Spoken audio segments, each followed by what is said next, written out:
Magandang hapon, Ate Kuya Bonso. Nandito kami ngayon sa Haro Cathedral sa Iloilo. Ito daw, sabi nila, ito daw yung pinakamalaking simbahan sa buong Pilipinas. Itong Haro Cathedral Church, the most famous church all over the Philippines, sabi kay ika nga ng taga rito. So sabi niya sa taga rito, ito yung simbahan na pinakamalaki sa buong Pilipinas, Haro Cathedral Church, na matagpuan dito sa Haro, Iloilo. So siyempre kailangan ikutin ang paligid sa simbahan para makita nyo ang paligid hanggang sa likod. So, tara, ikot tayo.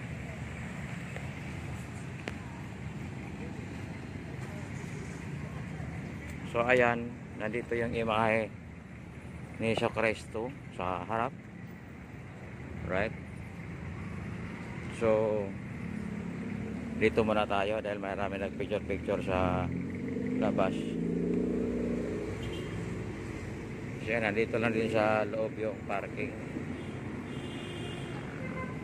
So maganda ngayon dahil hindi araw ng linggo, Monday. So wala siyang masyadong tao dahil kahapon dumaan kami dito, napakaraming tao dahil linggo, maraming nagsisimba. So ngayon ito yung tamang panahon na makaikot tayo sa paligid dahil Lunes, wala masyadong tao. So dito sa likod, ayan, makikita natin yung cross doon sa taas. O yun sa taas. So titingnan natin. So dyan nakalagay dyan entrance. So pwede siguro tayong umakyat dyan namaya. So bago tayo umakyat dyan sa taas, dito muna natin sa gilid. Titingnan muna natin sa gilid, yung paligid, kung ano ay yung makikita po natin. So ang ganda dahil sabi ko na nga, maganda talaga dito yung lugar ito, yung Iloilo. Nakikita mo ito ng safety yung ano, kasi magsimba ka mayroon kang sakyan, safety dahil pinapayagan ni Father na magparking sila mismo sa gilid ng simbahan.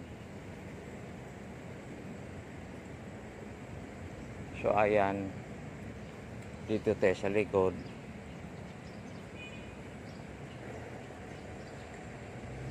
Ayan, yan ang pinto. Mayroong pinto rin dito na pwede kang dito dumaan.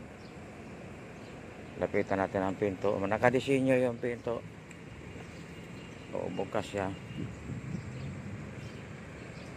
So ayan, so nandun si Father o, so naglakad-lakad. So sabi nga ng taga rito, pinakamalaki itong simbahan sa buong Pilipinas, itong Haro Cathedral dito sa Haro, Iloilo. So yan, silipin natin yung loob. Ayan, may mga nagsisimba kahit Lunes.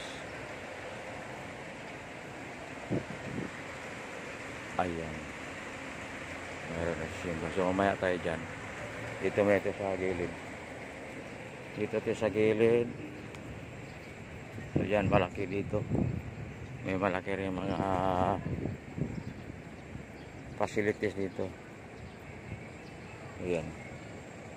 Basahin natin.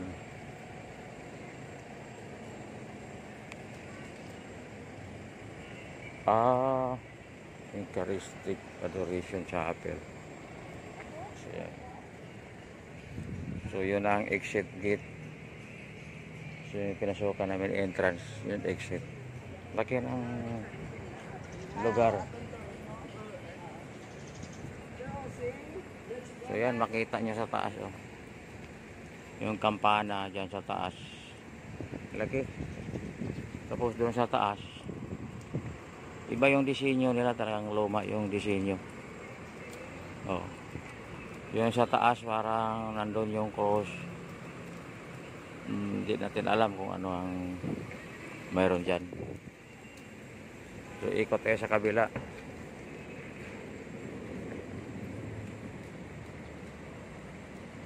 Ikot tayo sa kabila.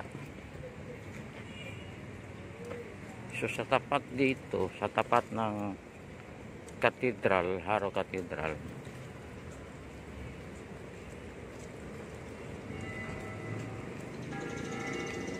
yan, parang yung sa harap din, yung, kasama rin yata dito yan, na mayroon din cross sa taas. Ayan, kung narinig nyo yung kampana, bumating-ting na yung kampana. So yan, oh, mayroon din sa harap na siguro sakopin dito yan. Eh siyempre akitin natin yung taas, kung ano yung mayroon sa taas. Akit tayo sa taas. Akit ko sa taas. So yan yung hagdan papunta sa taas. Discover natin kung ano mayroon doon sa taas.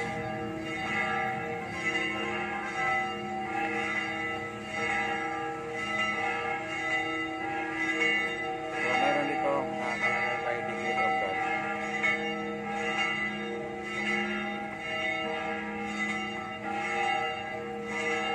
So narinig nyo yung kampana ating kayo. The oldest church in the Philippines. So yan, hindi lang pala One of the oldest church in the Philippines. hindi lang pala to one of the biggest church of the in the Philippines. Isa pa rin sa Kundi one of the oldest church in the Philippines. So isa rin ito pala sa pinakalumang simbahan sa Pilipinas. Ito yung tore. So ayan yung tore. Ayan. So nandun rin sa harap. Ayan, makita nyo sa harap. So makikita nyo na isa sa pinakalumang simbahan sa Pilipinas. Ayan. Yung block niya, ibang klase, parang gawa ng bato o rock. Hindi siya ordinaryong lapitan natin. Kasi kita nyo ate Kuya Bunso, ayan, hindi naman ito siya ordinaryong hollow block. Iba siya, para siyang bato. So iba kasi dati yung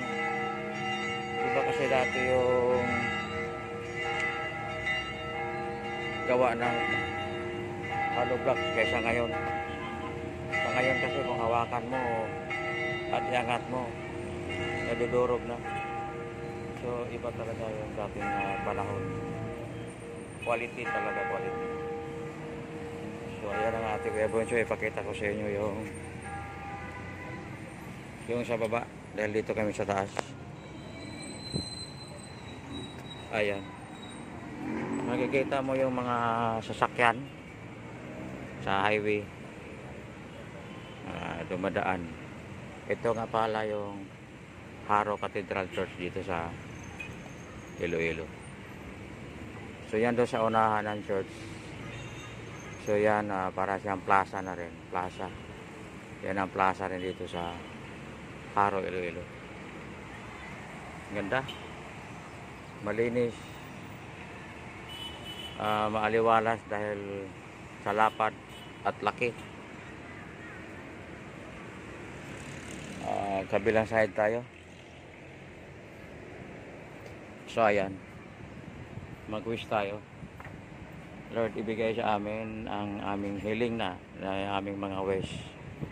Alam mo na kung ano yung hinihingi namin na panalangin gabi-gabi para sa amin, sa aming mga pamilya. Maraming salamat Lord na nakarating kami rito. Ayan. So ayan sa baba. Diyan sa baba pwede ka palang magsindi ng mga candle. For you will light my candle. The Lord my God will enlighten my darkness. Psalm 18:28. So yan. So syempre, kailangan natin bumaba. Ipakita ko muna yung tore sa taas. Tore. Yan ang tore. Kabilaan. So one of the oldest church in the Philippines. And one the biggest church in the Philippines. Dito lang sa Haro, Iloilo. Baba tayo, ate, Kuya Bunso.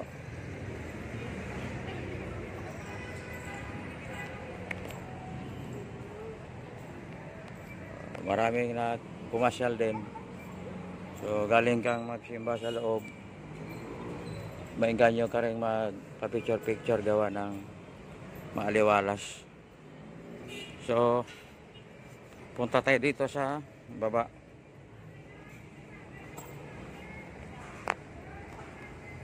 So dito sa pagbaba natin, mayroon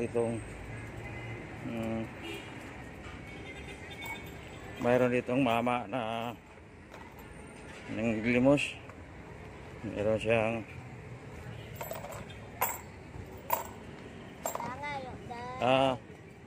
si ate pala. Ate, anong problema dyan? So eto paano, share tayo ni ate. Ate, God bless daw. So ate, baka naman kuhan dyan, may hanap buhay ka pa ng nalalaman, biliban dyan. So ito, napakalaki.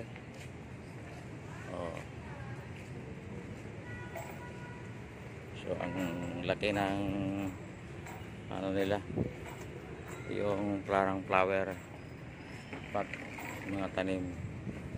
Ano bang tanim na to? Ang tawag na sa amin yata yan ay, kasi yung dati pag nag-graduate kami ng high school, yung bulaklak yan ang tinutuhog at sinasabit sa mga nag-graduate. So yan, ito yung candle. So yan, sa loob nagsindi sila ng candle. Teka, hanap tayo ng mabila ng kandila. Hanap tayo ng mabila ng kandila para isindi tayo doon. At siyempre, hiling tayo sa Panginoon. Hiling tayo sa Panginoon na yung mga wish natin sa buhay, ibigay na niya bukas agad para madali, para magawa na natin ang dapat natin gawin, lalong-lalo na sa ating mga pamilya. Kasi may pangarap din ng ating mga pamilya. Kaya magkano kanila? 10 pesos sa dito 35. So dito lang tayo sa 10 pesos. So doon niya yung isa mong udan ka nag-yosa. ito. Maunap na. Thank you, ate. Kasi ate, nagtitinda sila ng kandila. Ito 10 pesos lang, mura lang. So subukan natin magpunta sa loob. Siyempre, nag-wish na dito sa taas. Dito naman tayo sa loob.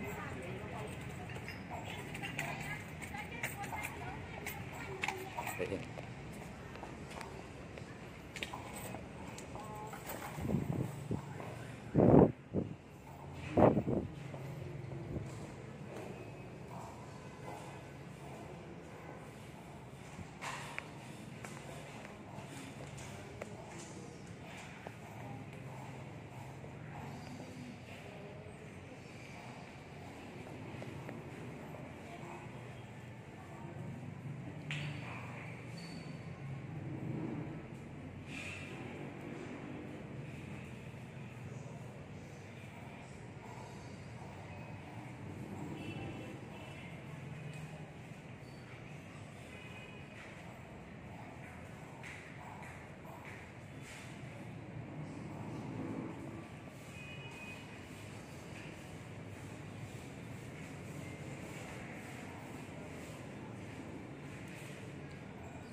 So ayan, nakapagsindi na tayo ng kandila. Siyempre, nandun tayo kina sa loob. Meron tayong hiling sa Panginoon na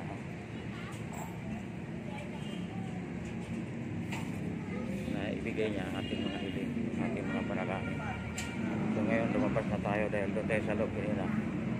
Bawal kasing magsalita doon dahil ang mga tao doon nanalangin din. Meron din silang mga hiling sa Diyos. Bawat isa para sa kanilang pamilya, para sa ng sarili at para sa mga mahal sa buhay. So ngayon, nandito na dito sa harap. Ito nga pala yung harap ng simbahan. So ayan. Lapitan natin.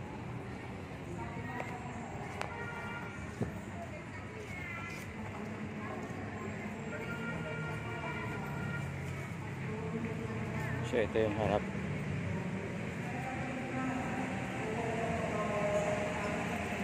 Pasok natin saglit.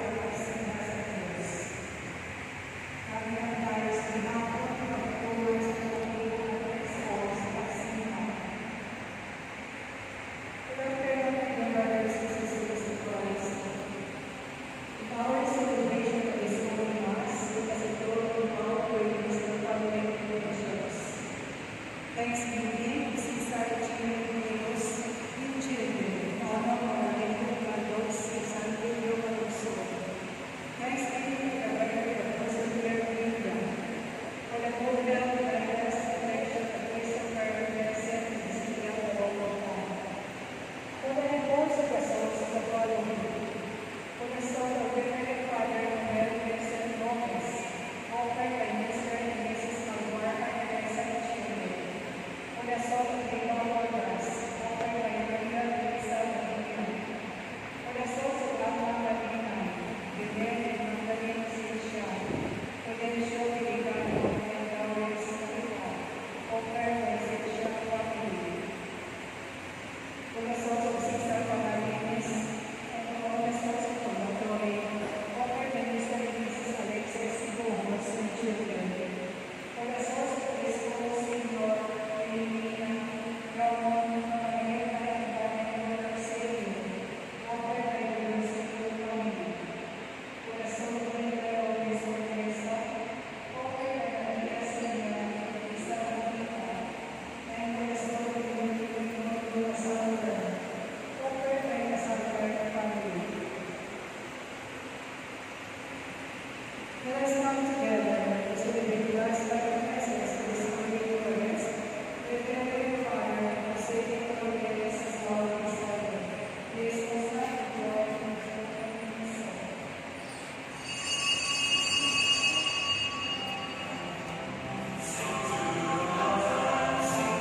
So ayan, natin Kuya Bunso, lalabas na tayo. Nakapasok natin sa simbahan. Labas na tayo.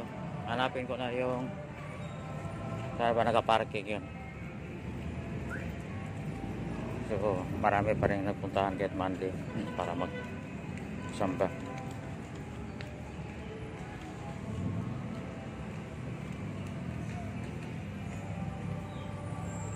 Siya po, Ate Kuya Bunso. Ito po yung harap sa simbahan ng Haro Cathedral na matagpuan dito sa Haro, Iloilo. The oldest church in the Philippines and the biggest church in the Philippines. So yan po, Ate Kuya Bunso. Bye-bye.